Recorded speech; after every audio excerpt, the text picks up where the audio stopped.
Welcome to my channel. இன்றைக்கி நம்ம 2 விஷயம் தெரிஞ்சுக்க போகிறோம். ஒன்று வந்து வெள்ளரிக்காய் கூட்டு எப்படி பண்ணுறதுன்னும் இதனால் என்ன பெனிஃபிட்னும் தெரிஞ்சுக்க போகிறோம். ஹெல்த் வைஸ் ஏதாவது ப்ராப்ளம் வந்த பிறகு என்ன சாப்பிட்லான்னு யோசிக்கிறத விட முதல்ல அதை தெரிஞ்சுட்டு சாப்பிட்றது நல்லது. இப்போது வெள்ளரிக்காய் கூட்டு எப்படி செய்கிறதுன்னு பார்க்கலாம். நான் இப்போது ஒரு ஸ்டீல் பாத்திரம் எடுத்திருக்கேன். இதில் சின்ன சின்னதாக கட் பண்ணி வச்சுருக்கேன் வெள்ளரிக்காயை இதில் போட்டுக்கிறேன். இதில் 1/4 கப்பு தண்ணி ஊற்றுறேன். ஏன்னா வெள்ளரிக்காயில் ஏற்கனவே ஈரத்தன்மை இருக்கும், அதனால 1/4 கப்பு போதும். இப்போ இதை ஸ்டவ்வில் வச்சாச்சு. இப்போ ஸ்டவ் ஆன் பண்ணிக்கலாம். நான் இப்போது 1/2 ஸ்பூன் உப்பு போடுறேன். நீங்கள் தேவையான அளவுக்கு உப்பு போட்டுக்கோங்க.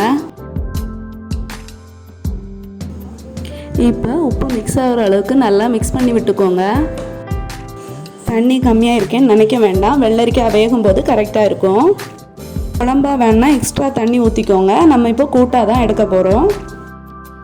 இப்போது மீடியம் ஃப்ளேமில் வச்சு மூடி வச்சுருங்க. வெள்ளரிக்காய் வேகிறதுக்குள்ளாடி தேங்காய் அரைச்சிக்கலாம். 2 சின்ன வெங்காயத்தை இந்த மாதிரி கட் பண்ணி போட்டுக்கோங்க.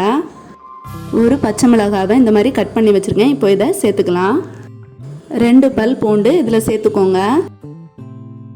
சின்ன கரண்டியில் 2 கரண்டி அளவுக்கு தேங்காய் சேர்த்துக்கிறேன். நீங்கள் வேணால் 1 கைப்பிடி அளவுக்கு தேங்காய் சேர்த்துக்கோங்க, அப்போ கரெக்டாக இருக்கும். இது கூட 1/4 டீஸ்பூன் ஜீரகம் சேர்த்துக்கிறேன். இப்போ இதை கிரைண்ட் பண்ணிட்டு வரலாம். இந்த மாதிரி அரைச்சி எடுத்துக்கோங்க, அப்போ கரெக்டாக இருக்கும். 5லேருந்து 6 சோள புளி எடுத்துக்கோங்க. கொஞ்சோண்டு தண்ணி ஊற்றி புளியை நல்லா கரைச்சிக்கோங்க.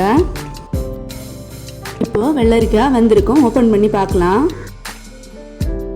இப்போது கரைச்சி வச்சுருக்க புளி தண்ணியை இதில் ஊற்றிக்கோங்க.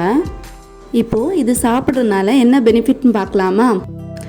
இரத்த சிவப்பணுக்களை உற்பத்தி செய்கிற பொட்டாசியம் இருக்குது, அடுத்தது கால்சியம் இருக்குது, அயன் சத்து இருக்குது, மெக்னீஷியம் இருக்குது, நார்ச்சத்து இருக்குது. நார்ச்சத்து இருக்கிறதுனால சுகர் பேஷண்ட் யாருன்னாலும் இதை சாப்பிட்லாம். பிபியை கண்ட்ரோலாக வச்சுக்கும்.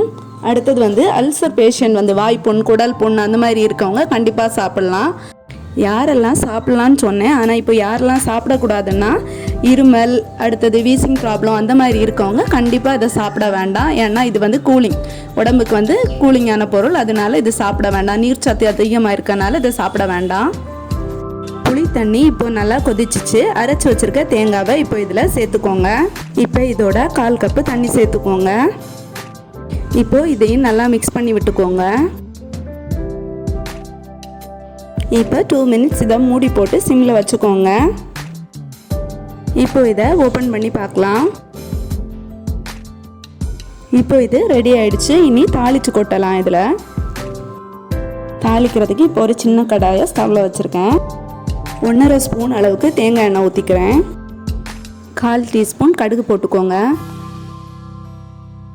2 காஞ்ச மிளகாவை கிள்ளி போட்டுக்கோங்க. 2 கொத்து கறிவேப்பிலையை கிள்ளி போட்டுக்கோங்க. இப்போது இதை வெள்ளரிக்காய் கூட்டில் எடுத்து ஊற்றிக்கலாம். இப்போது வெள்ளரிக்காய் கூட்டு ரெடி ஆயிடுச்சு. Thank you friends.